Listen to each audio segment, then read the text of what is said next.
Aoba! Bom, estamos aqui para mais um resumo, dessa vez resumo Rio Grajaú 3, a revolta de Hamachi. Seria tão bom esse quanto Rio Grajaú Entre a Vida e a Morte? Spoiler, não é. Seria esse um filme bom ou ruim? E isso eu vos explico aqui nesse vídeo, bora ver. O filme começa com uma retrospectiva dos últimos anos e acontecimentos em relação ao Rio Grajaú, mostrando também várias imagens do Rio Grajaú e proximidades. Já deixo aqui meu elogio para essas filmagens, deram crédito até pra Cutia. E aqui, de forma inesperada, voltamos a ver ele, Hamachi, vivo. Quer dizer, acho que não tão inesperado, né? Já que ele é o protagonista e também tá escrito no título A Revolta de Hamachi, ou seja, óbvio que ele ia estar vivo, né? Ele não ia se revoltar morto. Ele está escondido em uma floresta com colegas indígenas e ele diz que deve voltar à sua missão. Aqui, pelo que parece, o rio voltou a encher e prosperar. Vemos Melancia e Cabelinho comendo melancia aí dentro, até que eles veem a alma de Hamachi e correm de medo. Vemos uma cena de comédia e vou logo enfatizar aqui, esse filme tem muitas cenas de comédia, que não agregam nada para a história, então eu deixei de fora. Cabelinho fala com o professor, dizendo que viu a alma do Hamachi, e o professor, por acidente, revela que Hamachi estava vivo. Ele apenas forjou sua própria morte e se refugiou em uma aldeia indígena. Por isso não houve seu enterro, como foi dito no início do filme.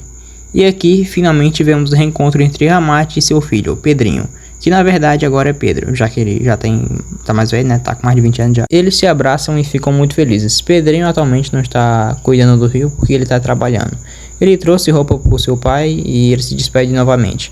Pelo que parece, esse ano o rio fez a boa. Deu muito peixe e melancia. Hamachi encontra com Arlindo e João Pad. Eles acabam se desentendendo, mas Hamachi não luta e apenas sai do local. Já com H é diferente. H tava botando fogo na sua vazante, até que Hamachi chega e luta com ele.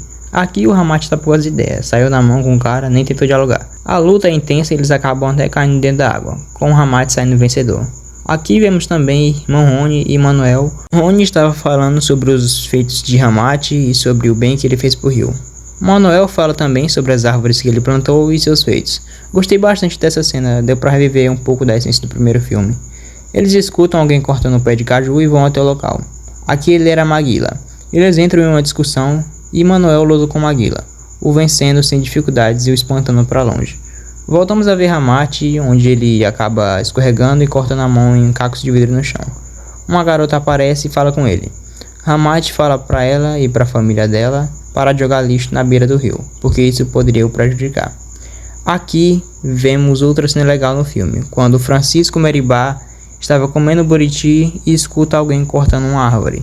Ele se aproxima e fala para o colega não cortar o pé de açaí. Ele tenta convencer o colega a não cortar, mas o colega não aceita e até reconhece Meribá como companheiro de Hamachi. E Meribá diz que, vivo ou morto, ele ainda é companheiro de Hamachi e defende a natureza. Então eles entram em um combate esse que Meribá vence sem dificuldades, espantando o colega para longe. Que cena foda, uma das melhores do filme. Voltamos a ver Hamachi, que tenta impedir Melancia e seu amigo de cortar uma árvore. Ele conversa com eles e tenta os convencer, mas não conseguem, então eles lutam, e Hamachi demonstra superioridade em combate, vencendo os dois facilmente. Filme passado, os personagens eram pacifistas, protetores do meio ambiente. Aqui eles continuam sendo protetores do meio ambiente, com a diferença de que se você não aprende na palavra, vai aprender na pele, na pisa, bicho. Hamachi encontra com um homem e conversa com um homem, onde eles têm um diálogo incrível, um dos melhores diálogos do filme. O homem tenta convencer Hamachi a fazer o pesca, mesmo sem ser pescador, dizendo que tem pessoas que não são pescadores e mesmo assim fazem o pesca e ganham muito dinheiro com isso. Ele faz de tudo para tentar convencer Hamachi, mas Hamachi usa palavras bíblicas para convencer o homem de que aquilo era errado, dizendo que as mesmas palavras de Jesus Cristo. O que adianta o homem ganhar o mundo inteiro e perder a sua alma? O homem se arrepende e pede perdão a Deus. Cara, a trilha sonora, a mensagem, as palavras, o significado, essa é uma das melhores cenas do filme, se não a melhor. É esse tipo de cena que eu gosto, as cenas que mantêm a essência do primeiro filme. Vemos duas garotas banhando no rio, até que uma delas mergulha, mesmo a outra avisando, para não mergulhar. A menina acaba se afogando, a amiga tenta salvar, enquanto pede ajuda. Até que Hamachi chega e salva a garota. As duas ficam muito gratas a ele, então ele segue sua viagem. Inclusive o visual dele que tá muito foda, esse homem tá sempre no drip. Ele encontra com alguns homens e eles o capturam, tinha pelo menos uns 6. Aí a covardia, bando de arrombado.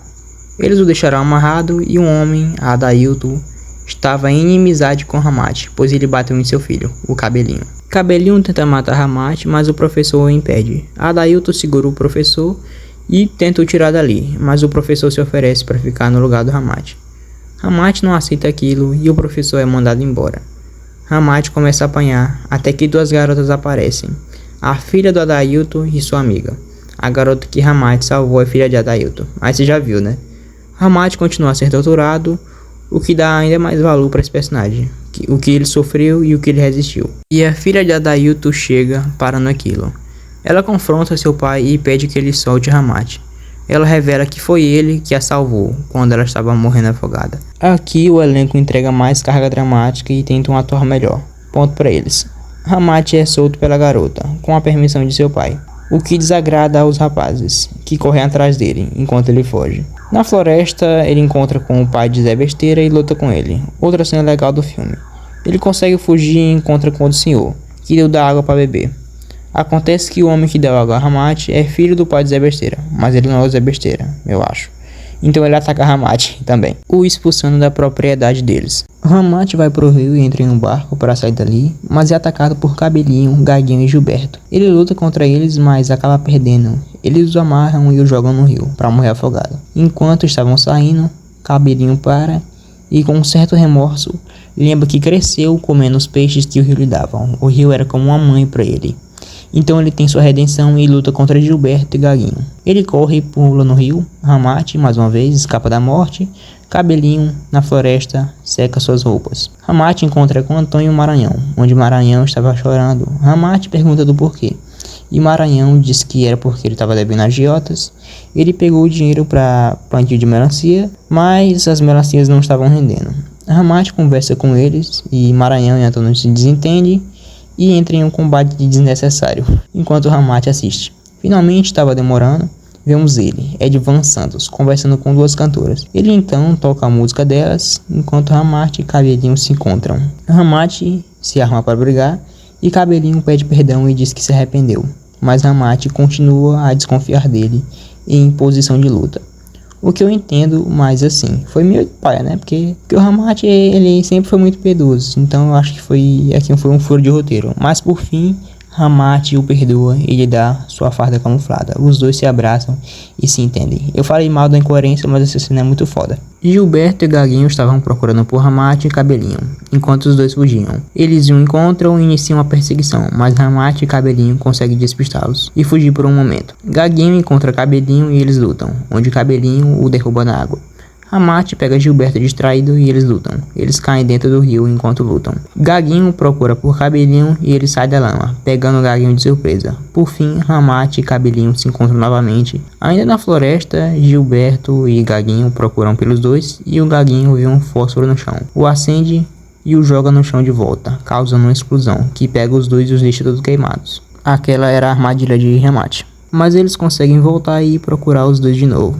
Hamath e Cabelinho fazem rastros de pegadas ao contrário e seguem.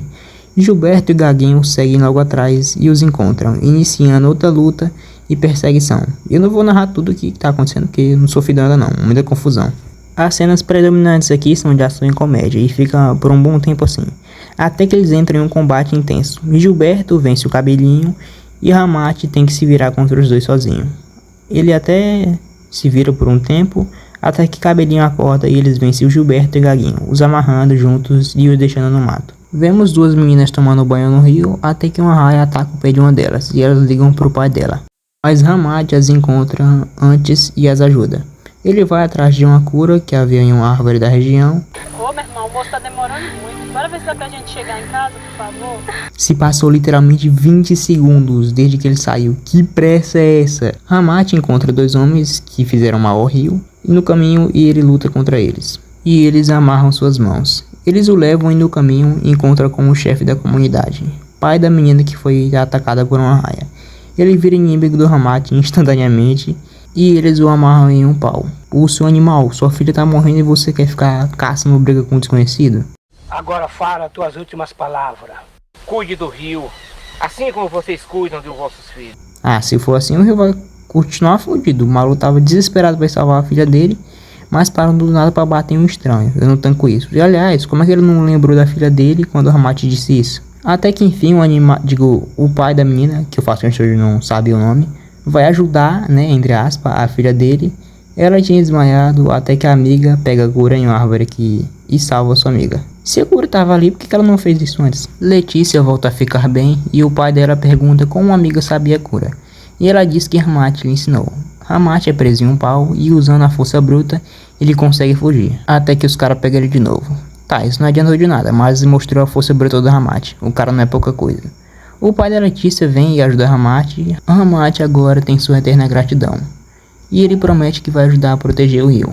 Hamate segue sua viagem e no fim, todos que um dia foram contra Hamate se unem a ele, encerrando aqui o filme. Sobre o que eu achei.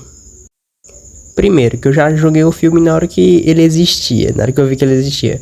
Porque meio que assim, eu assisti o primeiro filme e quando eu vi que tinha uma sequência, eu falei assim, aí não dá, né? Porque o Hamate morreu no primeiro filme. Ou seja, eles vão desfazer a morte do cara pra mostrar que ele tá vivo aqui. Ou então, tipo, ou ele reviveu, ou então ele não morreu no final do outro filme. Isso eu já achei paia. Daí eu comecei a assistir o filme e no início eu já tava confirmando que eu não ia gostar desse filme, que eu realmente não ia gostar desse filme. Porque a parte predominante nesse início era comédia. Então eu falei assim, tá, aqui vai ter só comédia. E tipo, o primeiro filme era de drama, tá ligado? Drama, um negócio mais sério. Eu falei assim, já vi que eu não vou botar tanta fé nesse filme. Mas da metade, mais pro final, da metade pro final do filme, o filme melhora bastante. Ele é um filme de comédia, diferente do primeiro filme, que é um filme tipo mais sério, tu sabe, de drama. Mas isso não faz ele ser um filme ruim. Ele faz ser inferior ao primeiro? Sim, ele é inferior ao primeiro. Mas ele não é um filme ruim, eu gosto dele. Por mais que eu pense, que eu ache que, tipo, esse filme não havia necessidade de existir. Tipo assim, não tem necessidade de existir uma sequência por Rio Graja 1.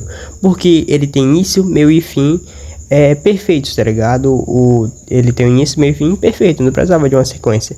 Se houvesse uma sequência, eu gostaria que, tipo, fosse focada no filho do Hamate, que depois ele cresceu e continuou o legado do pai. Mas meio que assim, aqui o filme continua focado no Hamate e o filho dele só aparece no início e depois nem aparece mais. Isso me incomodou bastante, assim, senti bastante falta de ver os outros filhos do Hamate aqui também.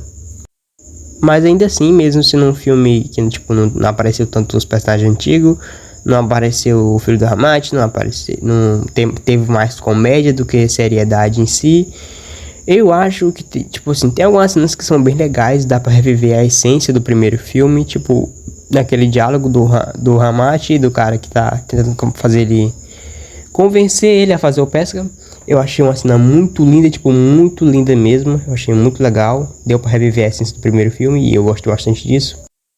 E também aqui tem vários combates legais, eu acho que, tipo assim, descaracterizou um pouco os personagens do início do filme, já que eles eram meio pacifistas, mas eu achei legal os combates. Não vou levar tanto a sério isso aqui não, porque senão eu não ia gostar de bastante coisa do filme. Enfim, acho que isso é tudo. Eu não vejo tanta necessidade desse filme existir, mas ele existe e eu não vou reclamar. Até que é legalzinho, sabe? Dá pra se divertir, se você não for levar muito a sério. Enfim, obrigado por assistir até aqui. Eu espero que vocês tenham gostado. Fiquem com Deus. Tchau.